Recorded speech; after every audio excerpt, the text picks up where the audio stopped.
All right, good morning, everybody. Let's go ahead and get started for our check-in today. So today is October 1st, and we'll be reviewing the chapter on memory. So what I want to do as we get started, just go ahead and cover some of the logistical stuff that we need to address somewhat here. All right, so first, I want to remind us as to why we are doing this particular check-ins, what's the purpose of it. The purpose of these meetings, as always, is to review key information and provide the students an opportunity to ask live questions. So what we'll be doing is sort of doing a summary and overview of what we're doing this week and the types of things that we've covered. I'll be looking at the key topics and key items. Also, as part of today's agenda, other than reviewing the chapter that we've gone over this week, we'll also be going over a few reminders with regard to some key assignments for this unit as well as the next one as well. And then we'll have a more formal question and answer session at that time. But of course, I'll stop and pause from time to time to see if you have any questions or clarifications that you need as we go along. As you can see also on the agenda, using the chat feature, please send to me, the host, present, so that I can see who is currently here. And as I go over the data in preparation for looking for opportunities to provide extra points and little bonus points here and there, those who can attend, I will do so. All right, let's wait a few more seconds to allow people to come online and go ahead and send to me their presence here today. I will note that last session, I knew there were more people online, but a few people forgot to send to me a present.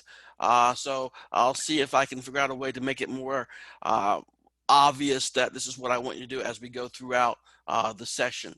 Obviously, those people may have joined before or after we did this particular slide.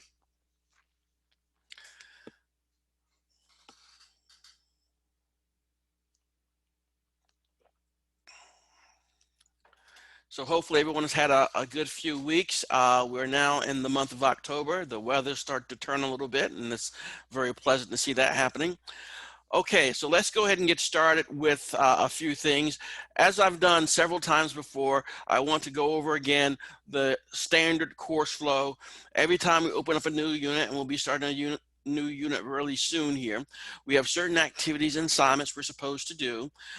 Reading the textbook chapters, obviously, and any other materials that I provide to you.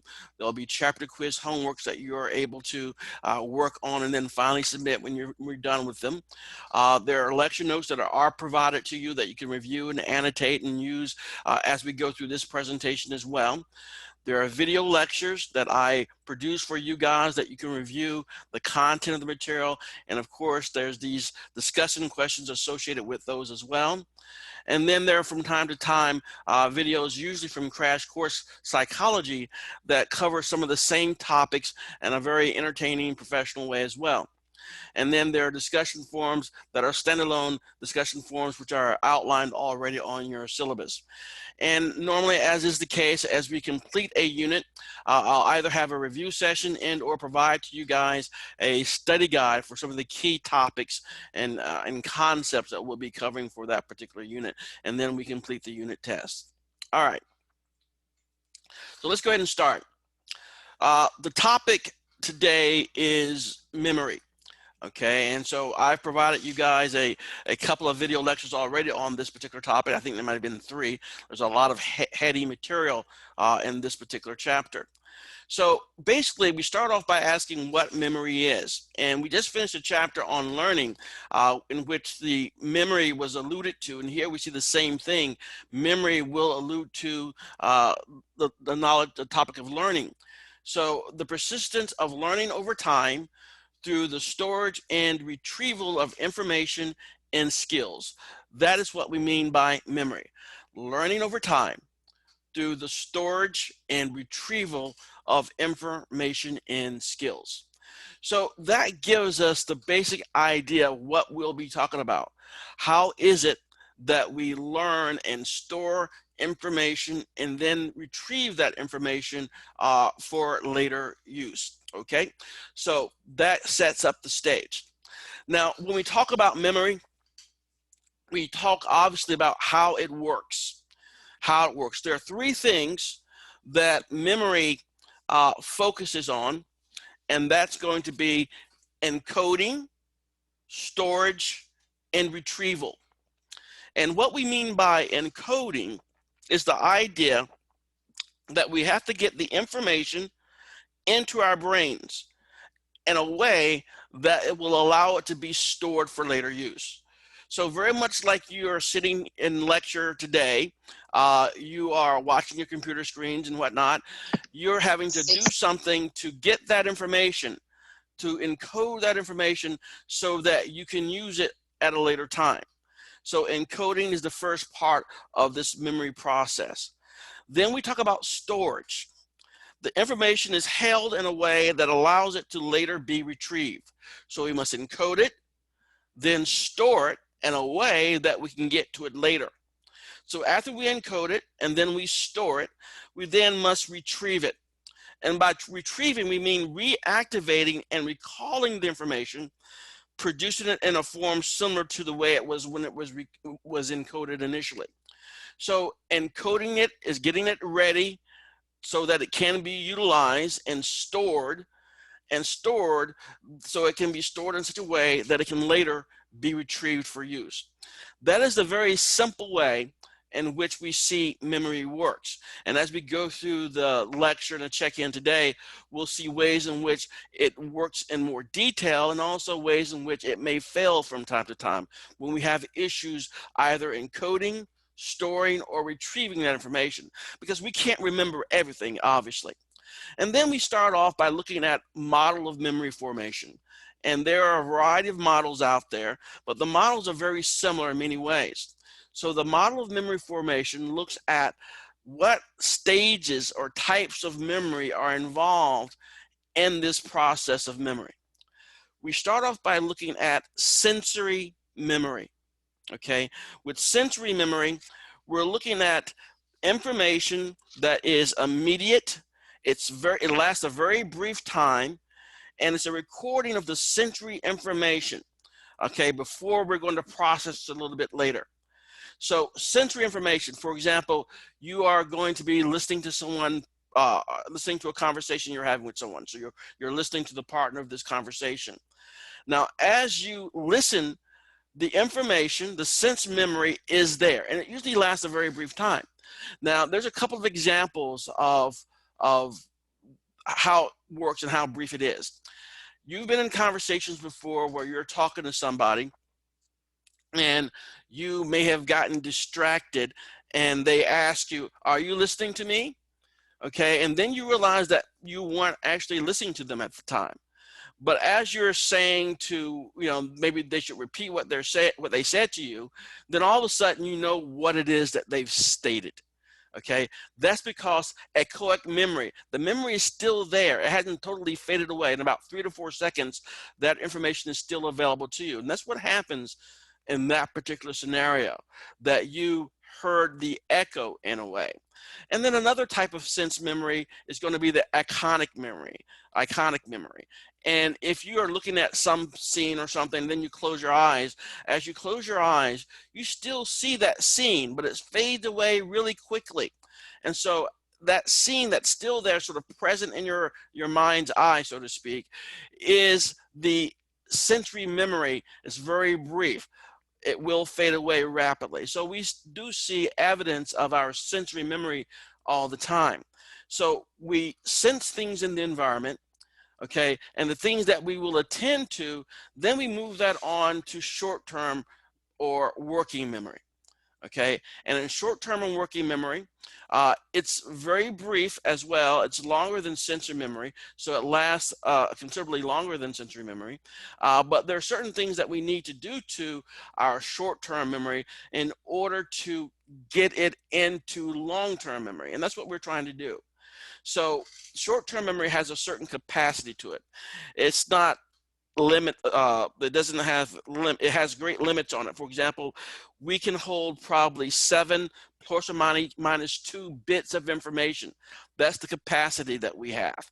All right, and it lasts for a few seconds. Okay, longer than sensory memory, but not as long as long-term memory. We have to work on the information and short-term memory by rehearsing the information, saying it over and over again, or doing other things to get it ready for long-term memory. Now, long-term memory, it should be noted, is limitless.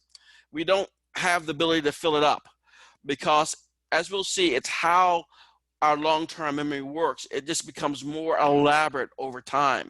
Okay, and we'll see that memory is not what you think it is. Sometimes you think of your memory as a library or a video store or video library. It's not that way. And we'll see that we don't have these distinct locations in our brain where these memories are stored. We'll see more about that a little bit later. So let's go ahead and look at the models of memory here.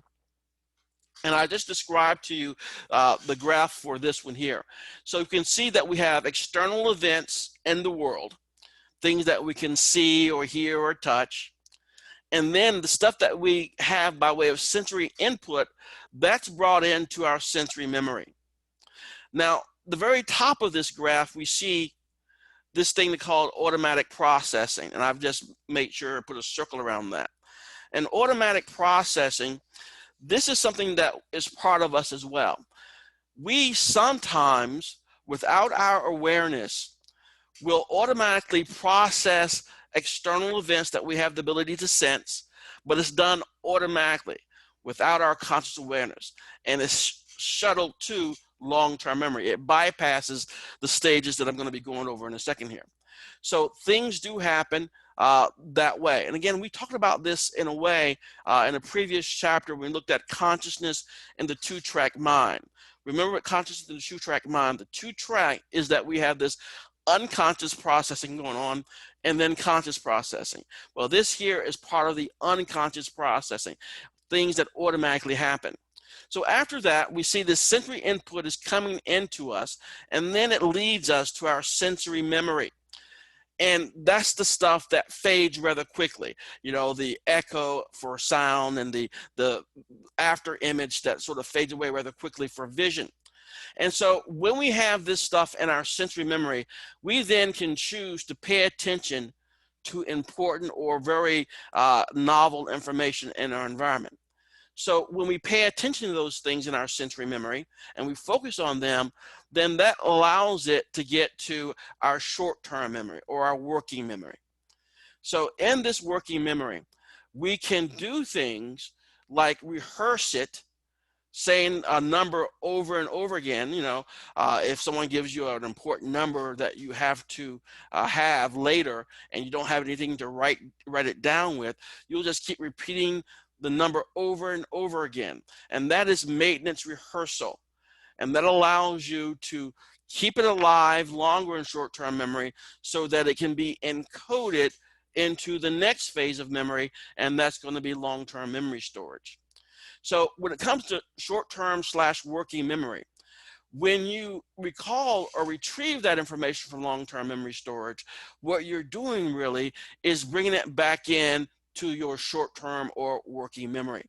Okay, so we can't always think of all the very complicated ideas at once because our working short-term memory has those capacity limits that I talked to you about earlier, that we can only remember 7 plus or minus 2 bits of information we can hold in our short-term memory at any given time. All right, I'll pause there for a few seconds to see if anybody has any questions. Or you can send it to me on chat.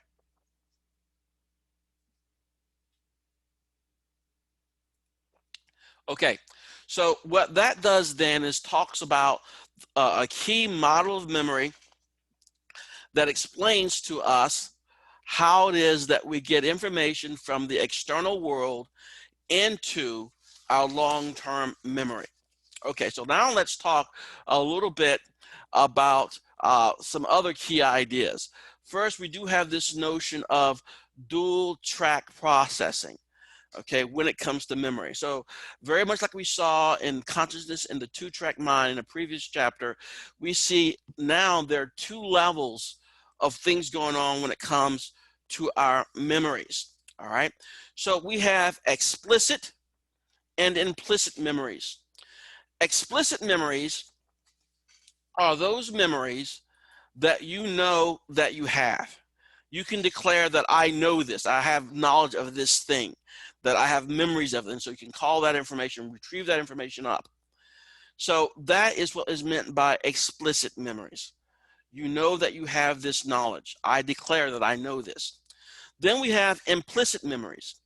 Implicit memories happened automatically, and you're not fully aware of them. This is part of that automatic processing that we saw in the model previously, the model of memory we saw in the previous slide, is that this can happen without you being aware of it. Okay, and so with implicit memories, this is knowledge that you have, things that you have learned, things that are now part of your memory, but you do not have full conscious awareness of it. Okay, so you learn it without being aware of it. So let's talk a little bit about this implicit memory. So again, implicit memory is going to be part of this automatic processing that we saw previously. With automatic processing, as you remember, that line goes from the external environment all the way to long-term memory. It goes directly to your long-term memory storage, okay? So that you can hopefully utilize that information, those skills or information in some way in the future. So let's talk about some of these types of memories. So with automatic processing, these things are going to long-term memory. This is information that you're not going to be fully consciously aware of. All right, we have procedural memory. So many of you have learned to ride a bike or a skateboard or do some sort of activity that requires some skill, some training, some practice with it. Now, part of that is going to be procedural memory, so that now you know how to ride a bike or ride a skateboard. Okay, you're gonna say, well, I remember learning that. Well, that's cool, but your remembrance of learning how to ride a bike, that you can recall the events when your uncle taught you how to ride a bike, that's not going to be part of procedural memory. That's going to be explicit memory, memories that you can declare that you remember and that you know. But implicit memory is going to be the skills that are required for you to actually ride a bike. Now, let me give you another quick example to determine, to show you this a little bit better. All right, so sometimes when you learn a certain skill, the person who's teaching you the skill see that you're having some sort of difficulty with it. They'll tell you to stop thinking about it, okay? Stop thinking about it. Just do it. And what they're trying to do there is to try to get you to stop consciously trying to control the things that they've been teaching you, okay? Because they want you to release control so that your procedural memory, the skill, can take over, because that's automatic. Once you've learned or been trained to do something, certain things will be automatic. And when you try to consciously control them, the conscious control of them is going to start to interfere with you trying to produce the particular action. I'm going to pause there. Does anybody know, have any idea what I'm talking about? Maybe somebody tried to teach you something. Just send me a text or chat or speak up. Or just say that you're out there and you have no example whatsoever. I don't have an example. Okay, thank you very much. Mhm.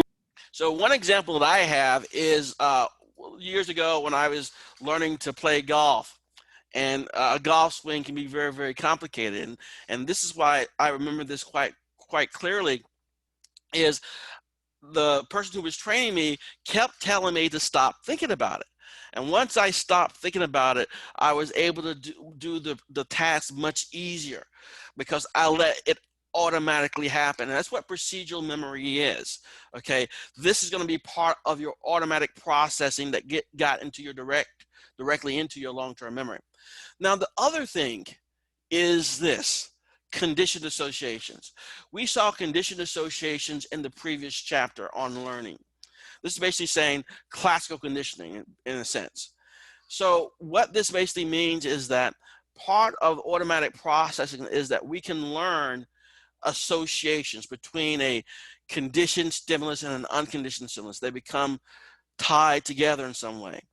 And then when we have that conditioned stimulus in front of us, it triggers memories or behaviors or emotions. Now, the thing about this, again, is you may not recall when you learned that, when those associations were made, because it happened through automatic processing. You don't recall the events. Very much like procedural memory. You don't necessarily have to know or remember who taught you to ride a bike, but you simply know how to ride a bike. You don't have to realize that you have this smell that triggers these certain memories. You don't need to know when it happened, but it's there. It's part of your memory through conditioned association. Then we have other types of things that happen as well as part of this automatic processing. Information on space.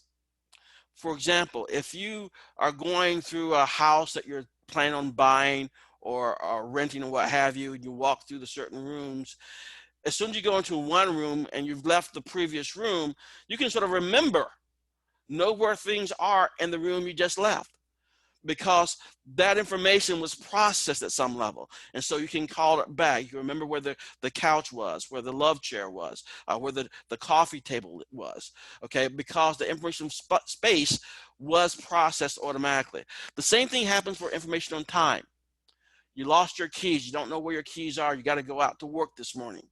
And so you go back in time to retrace your steps to find your keys. You don't necessarily remember that you did that when you got home that previous night. Say, I better remember this because I may need to find my keys later. It didn't happen that way. But yet and still, you can sort of go back in a sort of a mini time machine, in a sense, to retrace your steps to find those keys. And then we also have information on frequency. Sometimes when you notice something, you may make note of it, but you're not consciously aware that you did. But then you note the same thing again, and then again, and all of a sudden it comes to you that this is the third person I've seen wearing that exact same t-shirt. Okay, so what all this represents is the notion that there's information that could be shuttled into long-term memory in an automatic fashion that we're not always going to be consciously aware of. Okay, it happens without us being consciously engaged in the process. So that covers some details about the implicit memories. Now let's talk a little bit more about this encoding and the effortful processing strategies. So basically, when we say effortful processing, it's a way to encode information into memory to keep it from decaying and make it easier to retrieve. Encoding information into memory to keep it from decaying and make it easier to retrieve. And the word I have bolded next to it says it all. This is basically studying. That's what that is. You're studying. And that is a very significant effortful processing strategy. The things that you do in preparation for an exam that you're going to have to take later, that is what you're doing. You're trying to encode the information into your memory so it doesn't decay, go away if it's not used, and you're more capable of retrieving that information from your long-term memory a little bit later. Okay? All right.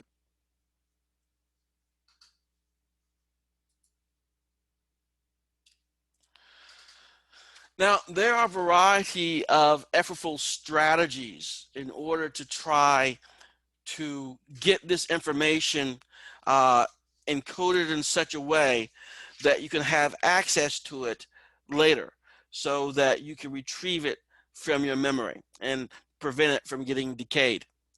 So some of these things you may not be aware of, but some of them you are definitely aware of. All right, first of all, one that's very common is called chunking, okay? And chunking basically is grouping, all right?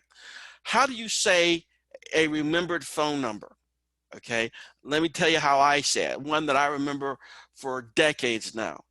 919-828-7969. So the way I say it is I go 919, so that's a unit. 828, that's another unit. 7969, that is yet another unit. So what I'm doing and what all of us do, even if you're saying your social security number, you say it the same way, you are automatically chunking that information. Remember, I stated earlier that we only can recall in our short-term memory 7 plus or minus 2 bits of information at any given time for short-term memory. And so we have lots of numbers and passwords that we remember that well exceed that. But one of the things that we do automatically is to do this chunking, to chunk it to area code, exchange, and then the number, so that it's more easily recalled. And then there are certain types of things called mnemonics. Okay, these are images or maps or peg words or things used to aid in the memory process, so that we don't have to store the whole thing. We can just store this mnemonic code or image so that we can retrieve it later. This is a question that I will be asking of you now. Does anybody know who Mr. Roy G. Biv is? The colors. Colors of the rainbow. The colors.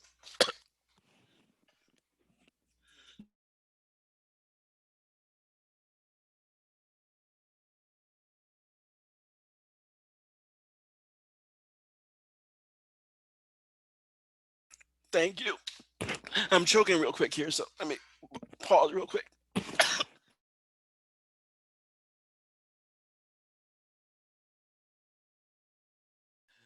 Obviously, it's very difficult to drink and talk at the same time, so I caution you against that.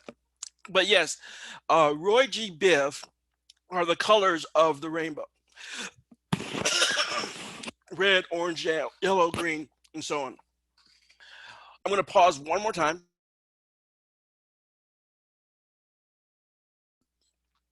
Okay, so what that means is many of you recalled Roy G. Biv from a long, long time ago, most likely when you were in elementary school, where you were learning about the colors of the rainbow and light spectrum. So from that in of itself, you know how powerful a mnemonic can actually be, because you remember that from a long time ago, Roy G. Biv. So mnemonic devices can be employed quite easily and readily for a whole variety of things. When I was going through graduate school after my undergraduate degree, many mnemonics were used to remember many difficult types of concepts. So that is a strategy that aids us in our effortful encoding of information. Then we have hierarchies and categories, branching or nested set of categories or subcategories. You can see the image below. In the image below here, by having it organized in this fashion, it will aid in your recall of the information. It could simply be that you remember the image of this hierarchy here. So you can see at the very top, we have encoding and effortful processing. And then you can see that we have sensory information, capacity of short-term and working memory, and then the effortful processing strategies, chunking, mnemonics, and the hierarchies. So by remembering this, we know how they're sort of related to one another, and it also helps aid us in our memory as well.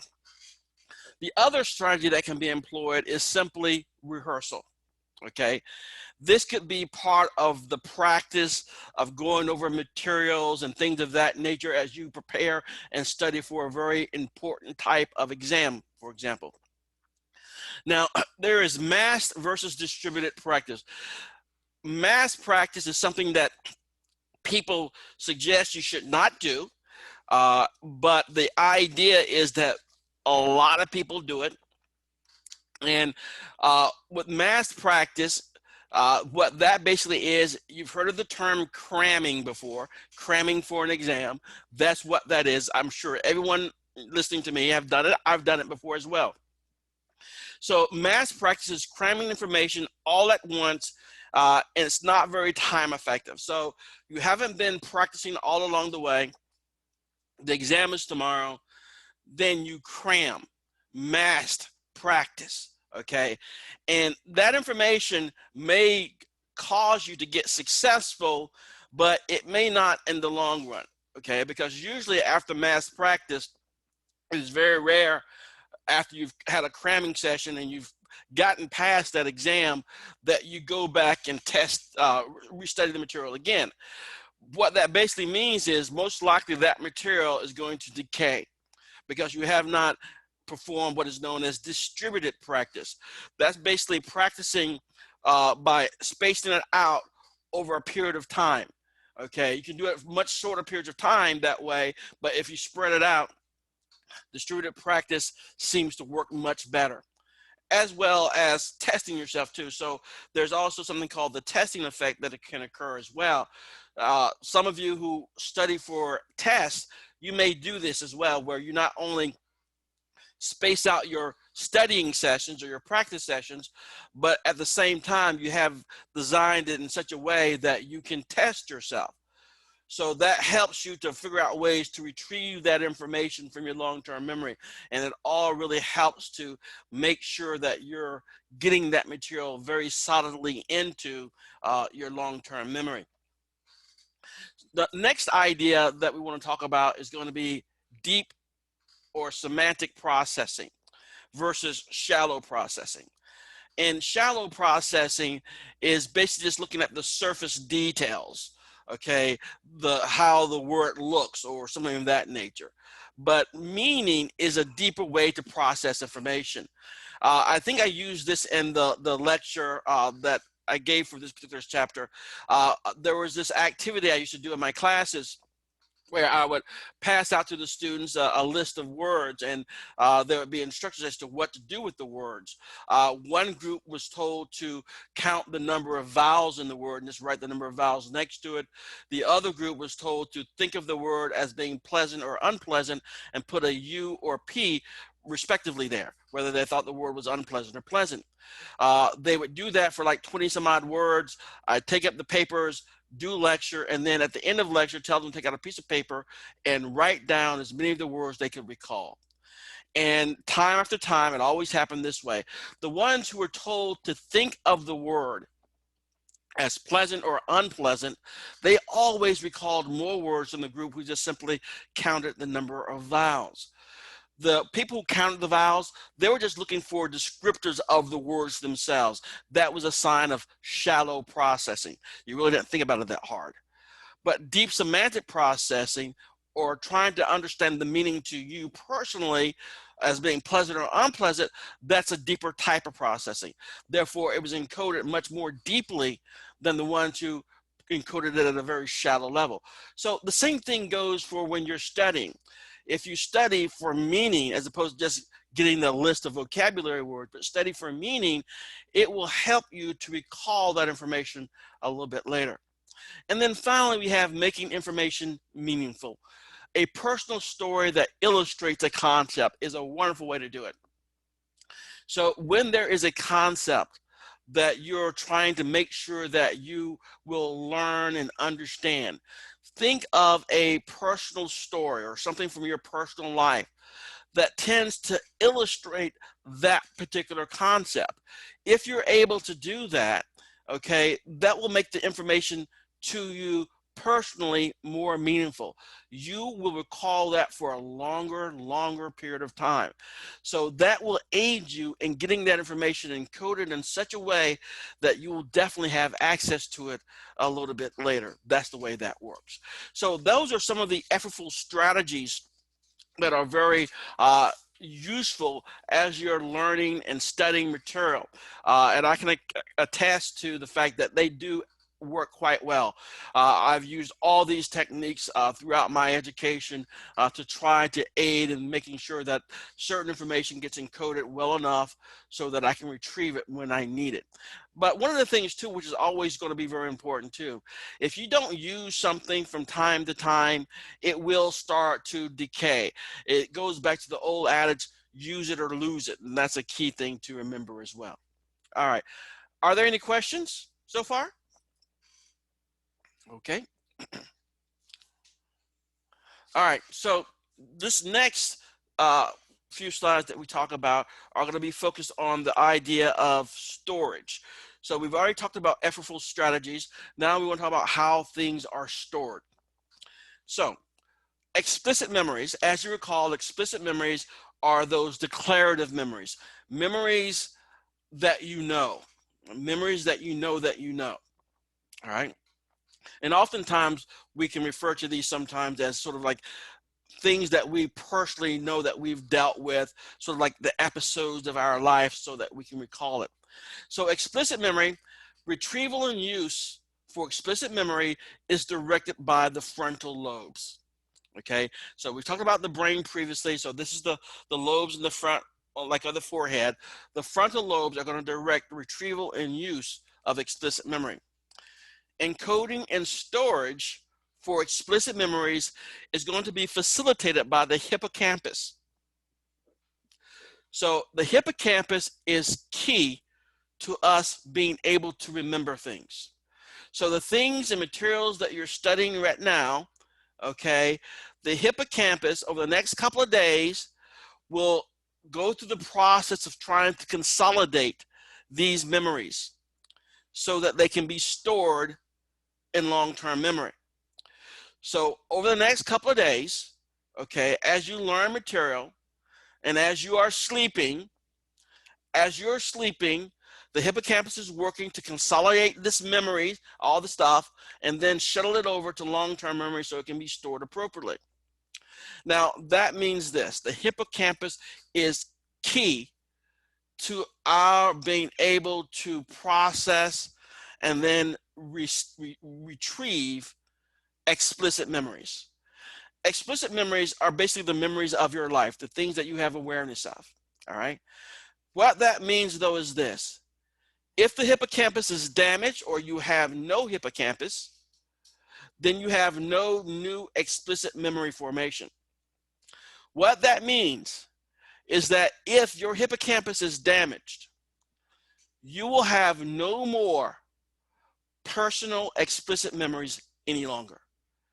Your memories of the date that you had your accident will cease. Your explicit memories will cease at that point.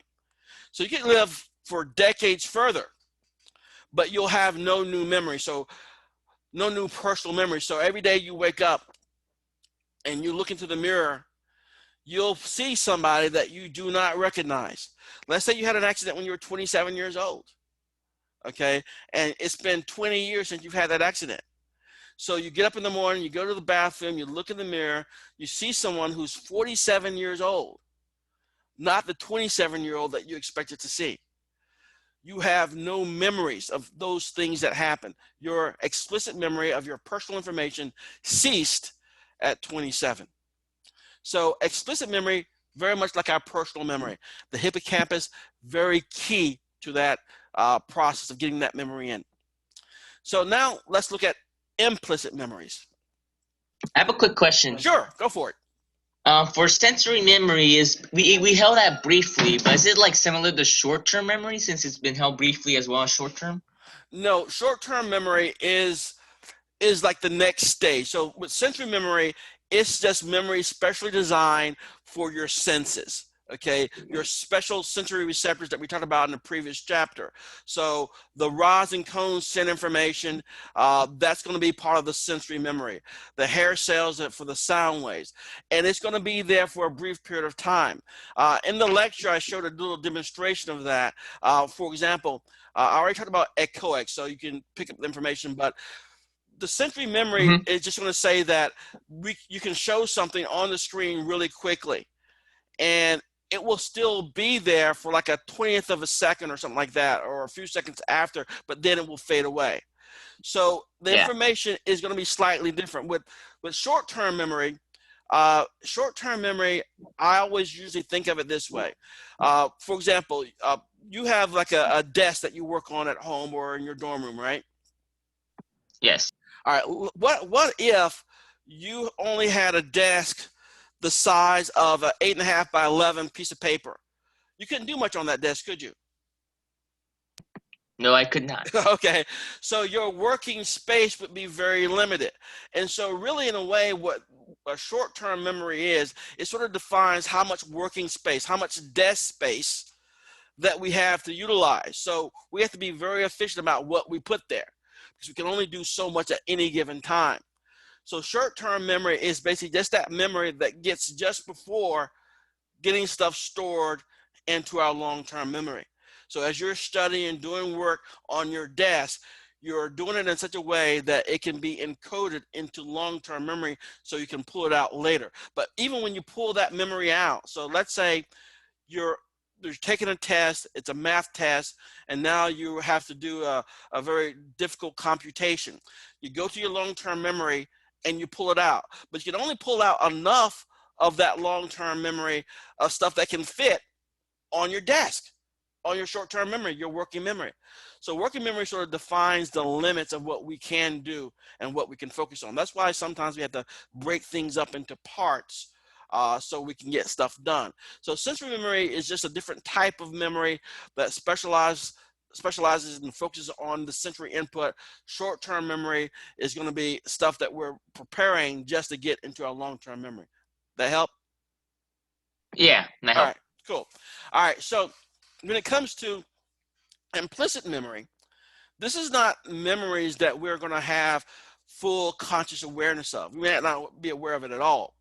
So such memories are going to include things like skills, procedures, and conditioned associations again. So things that you have learned to do, like ride a bike, use a skateboard, a golf swing, condition responses that you have a fear of spiders that you learn through classical conditioning or something of that nature. These are things which are going to be included in implicit memory. So the cerebellum, okay, which is that little part of the brain, it looks like a little mini brain. The cerebellum forms and stores our conditioned responses, our acquired fears and phobias, okay, but it does not necessarily recall the situation in which we got those phobias. Again, when it comes down to, remember little Albert from the previous lecture, little Albert was taught, conditioned to have certain types of emotional fears.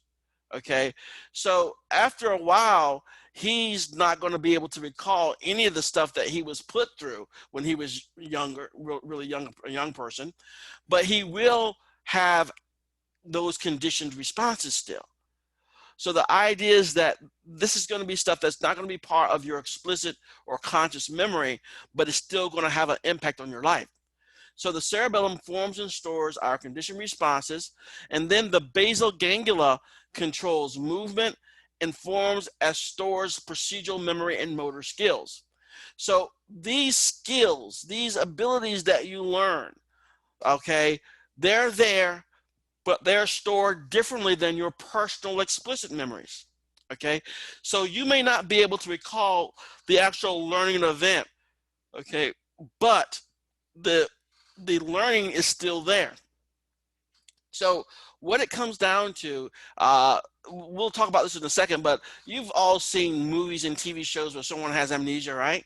Someone's in a little accident, they bump their head, and then they say, someone asks them, who are you? And they say, well, I don't know my name.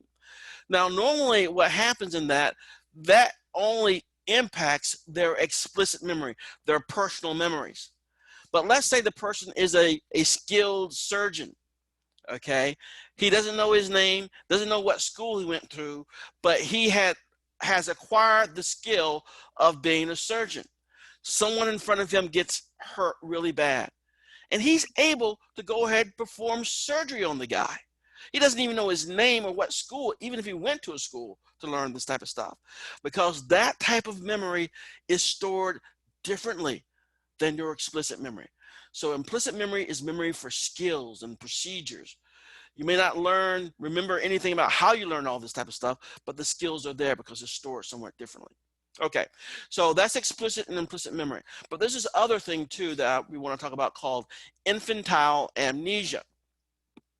Some of us may tend to recall stories that we, when we were 2 years old, we got involved in this, that, or the other thing, and everyone laughs about it.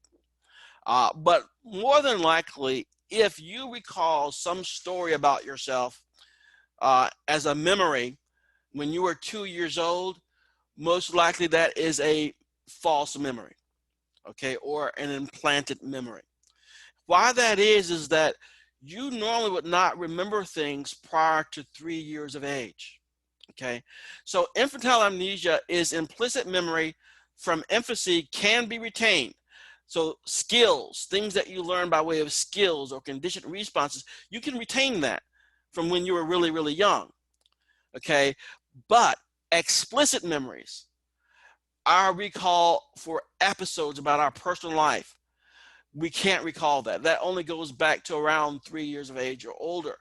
Okay, so before 3, we have this blank, and that's why they call it infantile amnesia. You don't remember episodes or personal events in your life at that time early in your life. You just can't. And the reason for that is the following. Remember that hippocampus that we talked about earlier. The hippocampus, by the time that this is going on, before you're 3, your hippocampus is not fully formed. And recall, the hippocampus is necessary to facilitate getting things into your long-term memory storage. And the other problem is how we access stuff. As we get past 3 years of age, we are very much linear thinkers. So things that happen before that, memories that happen before that, are pre-verbal memories. They're using different programming language. Anyone have a question? I'll see all the faces later. I'll see you Monday. All right, let's see. I hear somebody. Let's see if I can make sure they mute. Oh, sorry, I had my mic accidentally on. Okay. All right. All right. So basically, what we see here then is a situation in which we don't have, early in our life, we don't have the equipment fully formed yet, and we do things by way of pre-verbal memories, whereas later we'll use more linear verbal memories, and so we have different software. So it's hardware equipment issue as well as software to a degree. That's why we don't remember things prior to 3 years of age. Okay.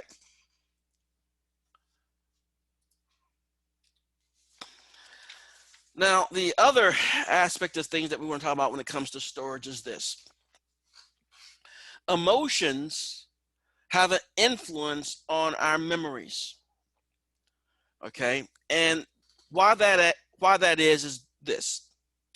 When we're highly emotional, when our emotions are on high alert and we're going through some stuff, the emotions will trigger certain stress hormones to be released.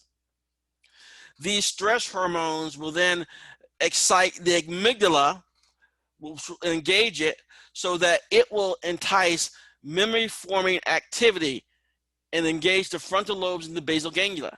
So basically, when you have a great deal of emotion going on and stress, these things that happen will basically tell your body and your memory systems the following things.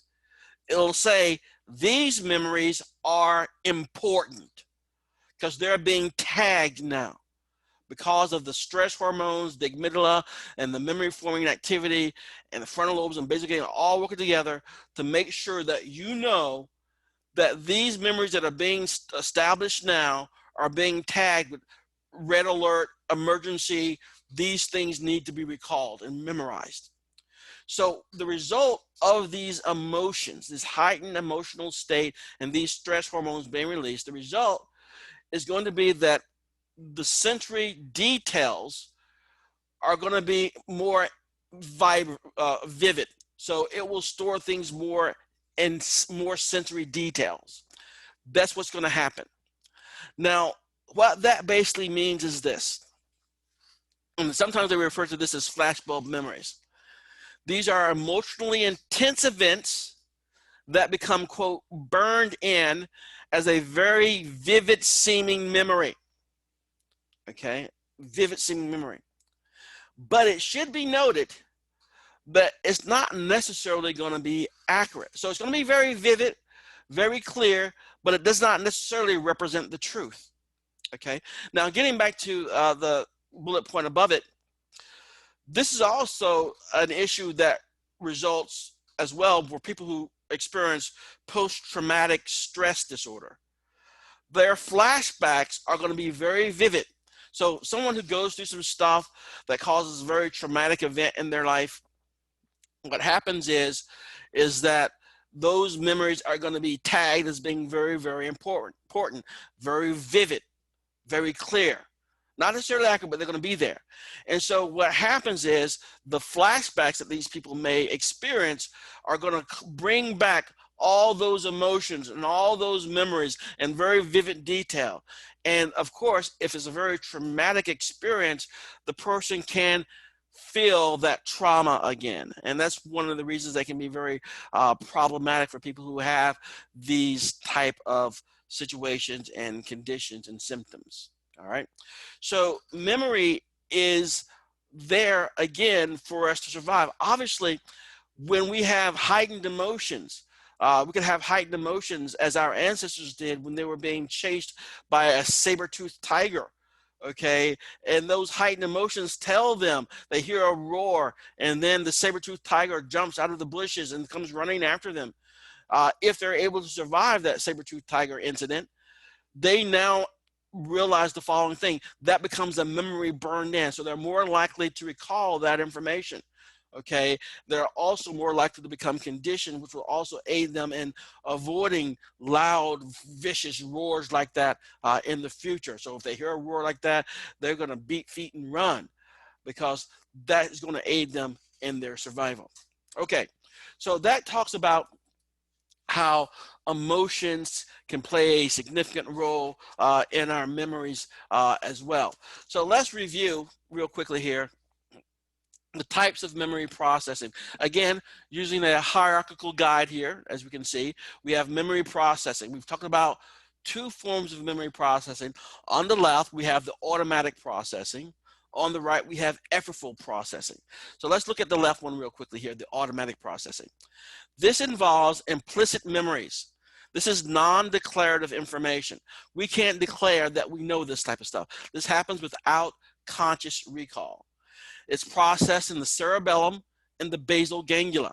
Okay, so here we have information that's collected and sent to long-term memory about space, time, and frequency, about motor and cognitive skills. This is going to be where your procedural memories are, about how to ride a bike or use a skateboard. And then things of classical conditioning, our reaction to being at the dentist office, or to seeing a cat if we've been conditioned to be fearful of them. The memory processing on the other side is effortful processing. This is for explicit memories. This is declarative information. This is the stuff that you have conscious recall of. You are aware that you have these memories. This is going to be processed in the hippocampus and the frontal lobes. This will include such knowledge as facts and general knowledge, as well as your personally experienced events, the episodes of your life. So those are the two types of memory processing that we've talked about. Is there a question?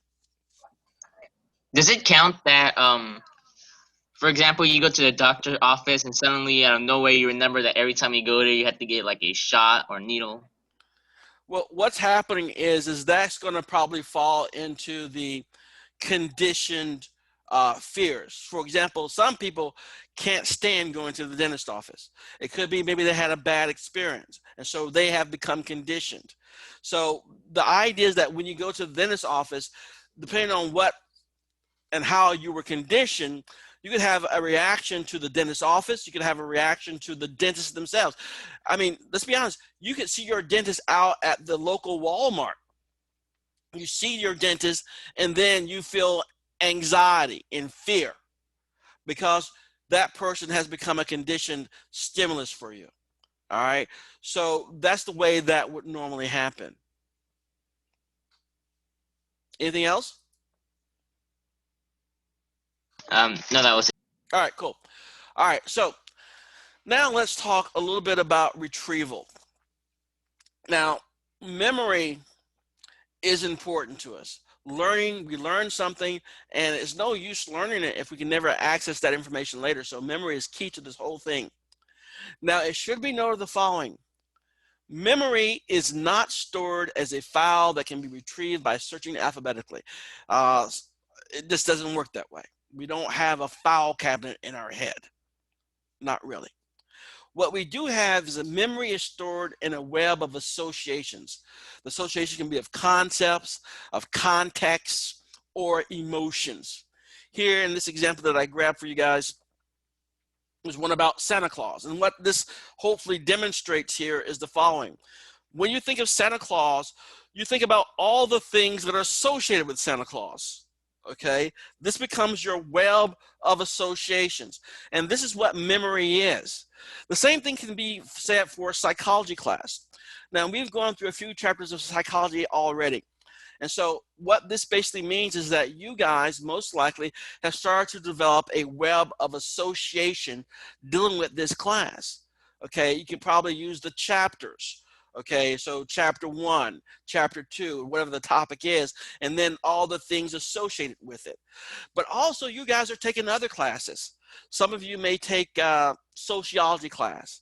And you may notice that the web of knowledge for psychology class and the web of knowledge for your sociology class, sometimes they overlap. By the way, has anybody taken a sociology class by any chance or have taken one in the past?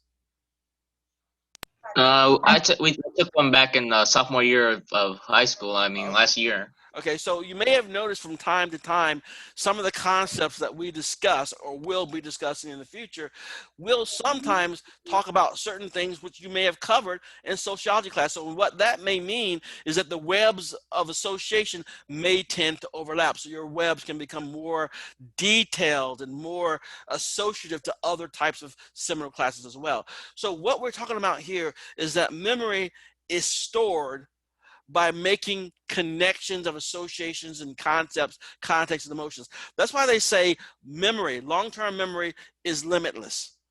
Because we can keep making connections all day long and twice on Sunday. That's what we do.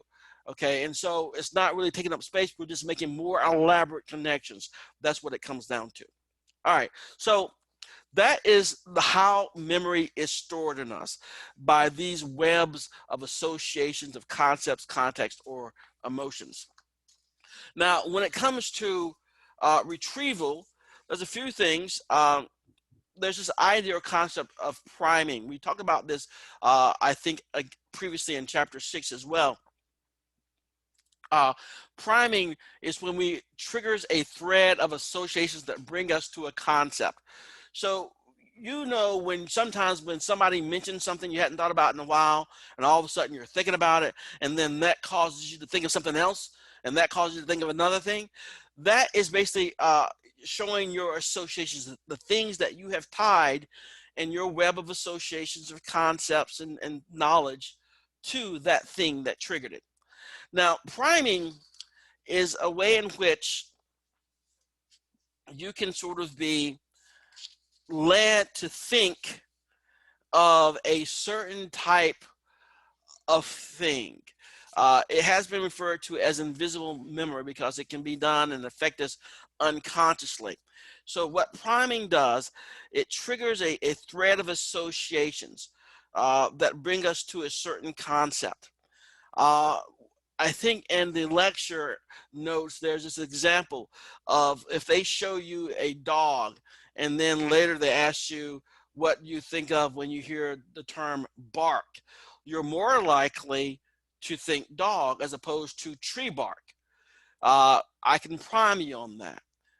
So the idea of priming too, we talked about previously near the beginning of this course too, when I described to you where I gave my students in a class, handed out a piece of paper, and there was a short story, only a few sentences.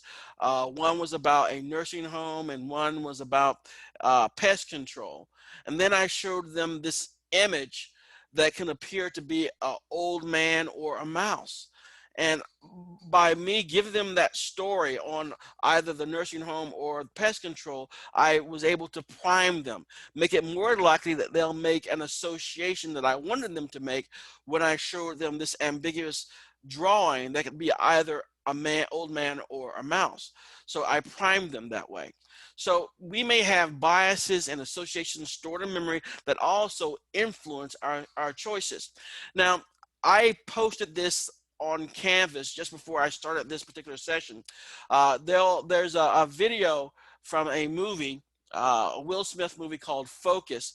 Has anybody ever seen that before? And there's the scene about 55 that demonstrates how they were able to prime somebody so that later in the day, the person would make a choice that they think would be their own choice, but they had been influenced to make a particular choice.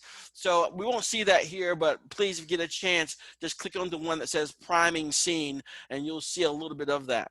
All right, so the idea with priming is that it can make it more likely that we make certain types of associations, and that's what it comes down to. And that's why it's called the invisible memory, because it will affect you unconsciously. You're not going to be aware of what's going on. Now, there have been certain studies looking at priming, and what they show is this. People have been primed with money-related words were less likely to help another person. Okay, so they would flash money or something of that nature, or money scenes or something that made you think of money, and then you were less likely to help another person. Priming with an image of Santa Claus led kids to share more candy. So if you gave them flashes of Santa Claus, then they're more likely to share candy with folks. People primed with a missing child poster then misinterpreted an ambiguous adult-child interaction as a kidnapping. So the idea is that the priming can sort of make you go to certain items within your web of associated concepts and make it more likely that these type of associations are made as opposed to others. All right, any questions about that before I move on? See if you got that okay. All right. Now, the last thing I want to cover on this particular slide deals with another aspect of retrieval in memory. Context, state dependent, and mood congruent memory. Very simple put is this way. Context dependent basically says this. When you are learning something, the external environment in which you learn something, if you can be in that same environment, that same external environment, when you're trying to retrieve that information, your memory will be better. So you have more access to it if it's in the same context. All right, the same environment, the same room. That's why it's always good if you're going to be taking a final exam, cumulative final exam on campus somewhere, that the final exam is going to be held in the room where you are learning that material in your class. So that means your context is going to be key. Now, there was an example also in lecture that I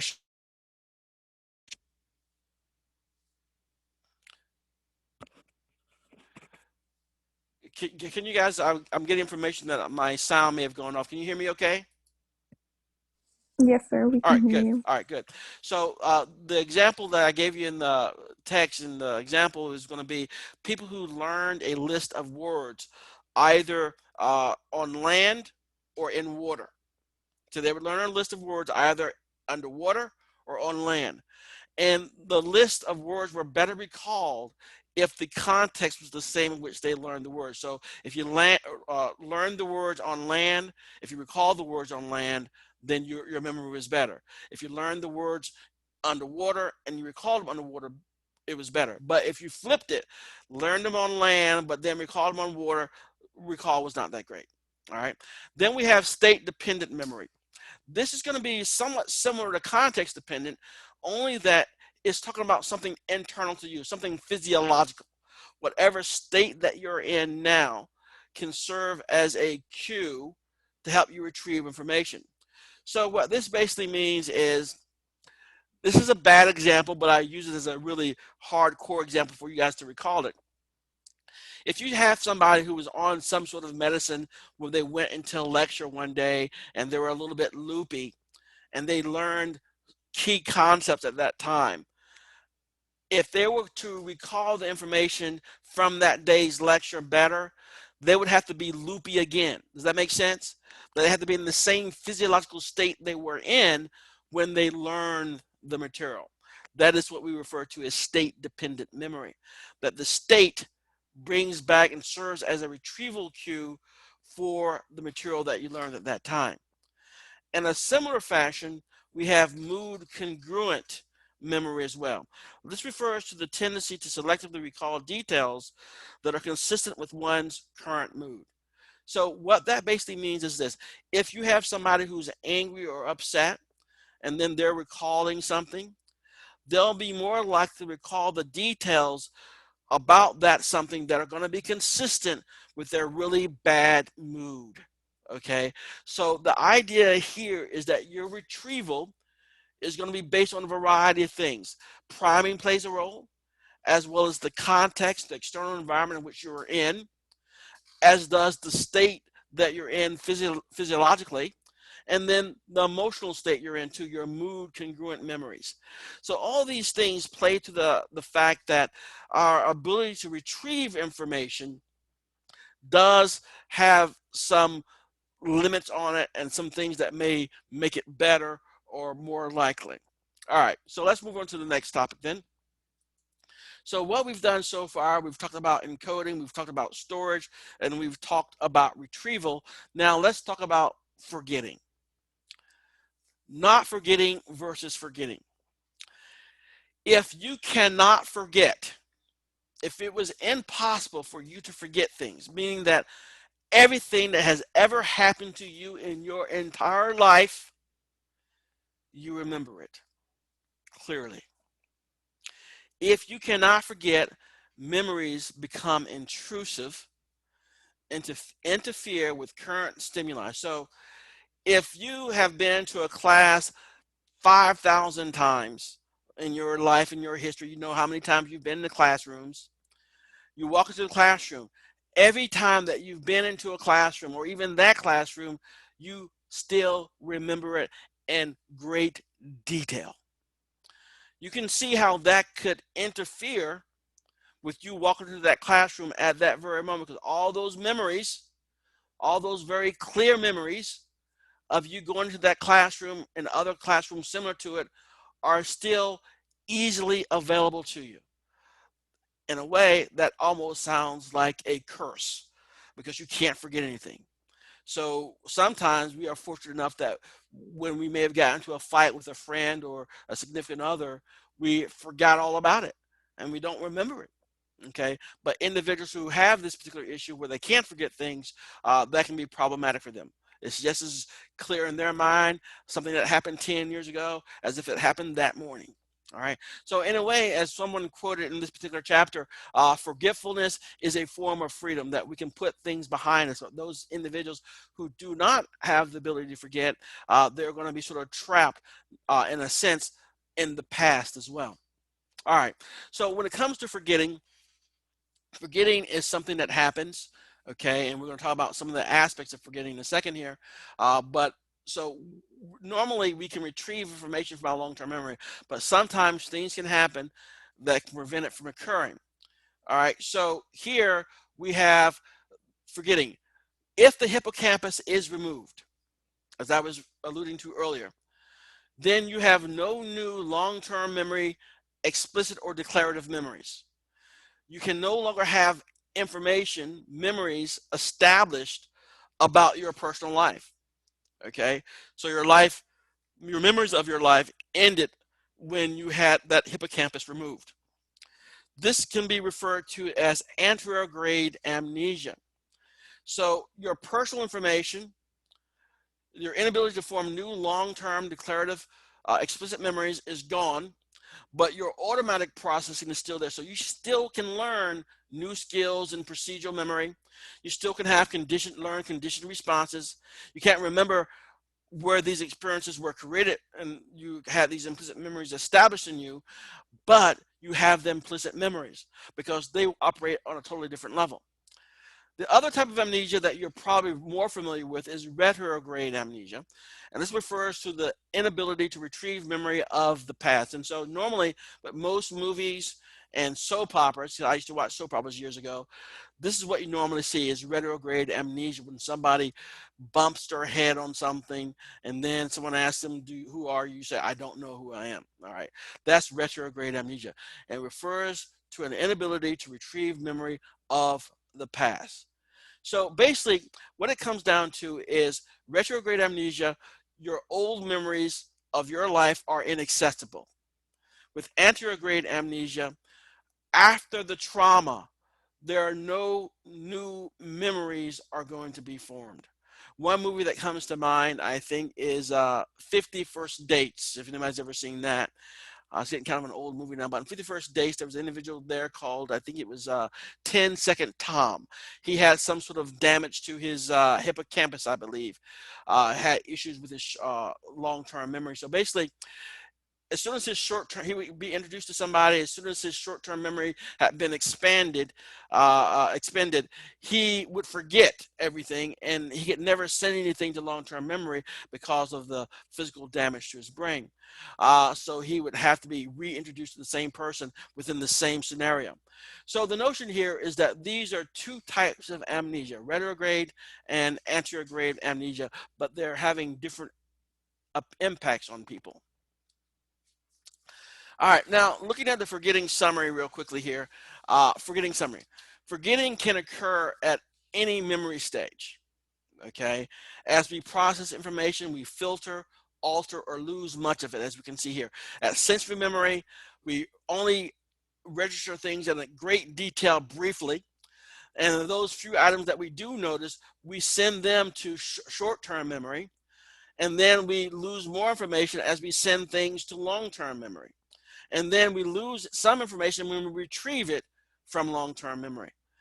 And then we see other things can happen too, because when you recall a memory, each time you recall the memory, you are basically reconstructing that memory again. From various parts of your brain, you're reconstructing the memory. And then when you want to store the memory again, you're reconsolidating that memory. But what you do each time, you change the memory slightly. So when you restore it again, it may not be the same memory that you retrieved earlier. So let's look at a few other items. Sometimes when it comes to forgetting, it could be an encoding failure.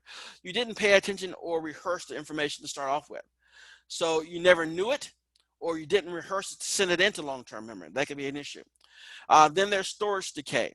If you never use the information that you have learned and that you have in your long-term memory, it simply can be lost due to lack of use. This is that use it or lose it type of scenario. And then there's retrieval failure. Connections or associations may be lost. One of the things that we all will experience from time to time is the tip of the tongue phenomena. And the tip of the tongue phenomenon is basically saying that you may be asked a question and someone says, do you remember that actor that was in such and such movie? And you know that actor's name. You can think that it starts with this letter and all this type of stuff, but you cannot get to the full information. That is a retrieval failure that may be happening, and that's referred to as the tip of the tongue phenomena. And then we have proactive and retroactive interference. Proactive interference is prior learning disrupts recall of new information. So prior learning, your old home address is interfering with your new home address information. So someone asks you what your new information is for your address, you can't remember because all you can remember is your previous address information. Retroactive interference, new learning disrupts the recall of older information. So they're asking now for your previous address that you lived at, but you can't remember it because the new information is interfering with the older information. So let's do a couple of few things here as we start wrapping things up with this last slide here. A few miscellaneous items. Memory can be full of errors, we have the misinformation, incorporating misleading information into one's memory of an event. That is something that can happen commonly. We saw in this particular chapter, Elizabeth Loftus did some research that demonstrated that by simply changing one word, you can mislead people and they remember the event differently. It was the car accident scenario. She had participants see a scene of a car accident, and then she asked how fast was the car going when this car hit the other car. And then another group was asked when this car smashed into the other car. By using smashed into, they misremembered the speed and the degree of damage done in that particular accident. So that was one of the things there, misinformation. Then we have imagination inflation. For an inaccurate memory, what tends to happen is we tend to add more imagined detail. We see it specifically and definitely when we have kids, when they have an inaccurate memory, they'll add more and more imagined detail to it. And then we have source amnesia, forgetting where the story came from and attributing the source to your own experience. This could be, for example, when you've heard a story about when you were 2 years old and something happened and you accept it as your own memory, you're misattributing it. It was someone else's memory, but you take it as your own. That could be a sign of source amnesia, that you just don't remember who the source is. And then we have deja vu, feeling that you're in a situation that you've seen or have been in before. Uh, uh, so the idea here is what's going on is that you have this current memory and you're misattributing your current memory as something that came from long-term memory. And this can happen for a variety of reasons, this sense of deja vu.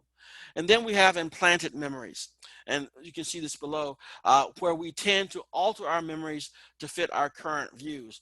And what this basically means is that we cannot divorce ourselves from who we are today. And so if you go back into your memory to recall something and then state how you felt back then, most likely that's not going to be fully accurate, because who you are today is totally different than who you were back then.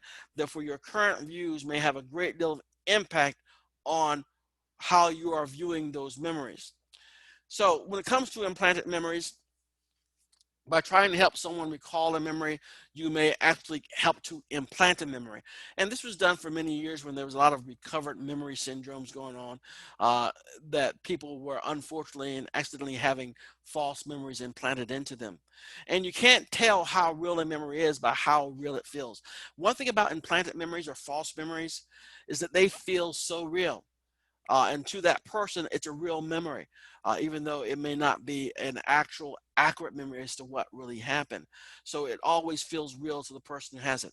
So recovered memories, it can be an issue definitely when it comes to children, because these constructed memories, we've learned a lot of things. There have been a few things that happened in our society a few decades ago which have been horrendous when it came to children who were reporting certain types of things based on what their parents thought, and then it became a whole big thing. But the idea is when it comes to constructed memories in children, we've learned quite a bit of few lessons, and one of them is when interviewing kids, you're not supposed to lead them. If you lead them anywhere, they are more likely to actually go there.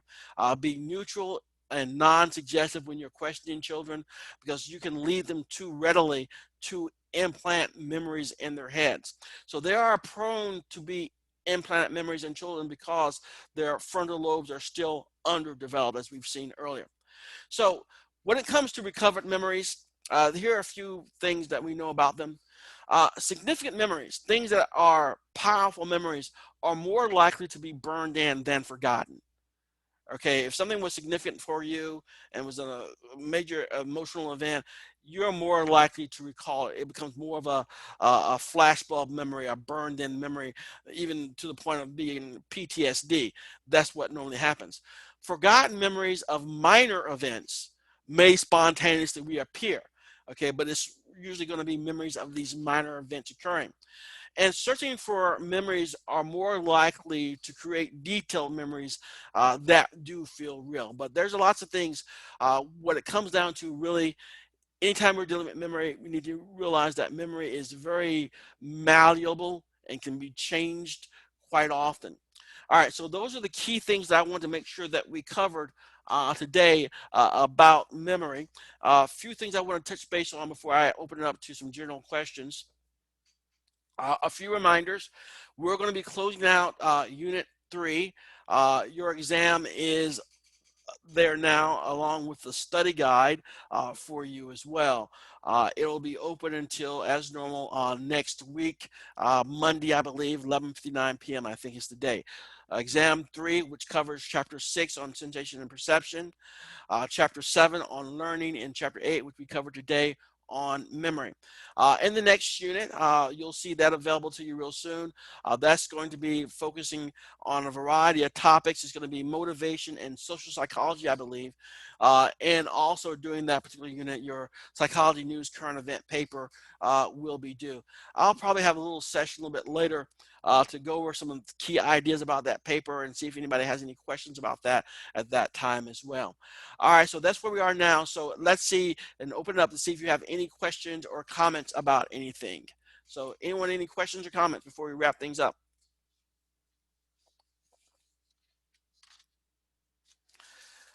All right, it seems very deathly silent out there and no one's sending anything via chat. So if that's the case, I'll release you guys. I'll see you guys next week when we start unit number 4. Again, unit 3 test is available now along with the study guide. So if that's it, I'll see you guys later. Talk to you later. Bye. Bye. Bye. Bye. Bye. Bye. Bye. Bye. Thank you. Thank you.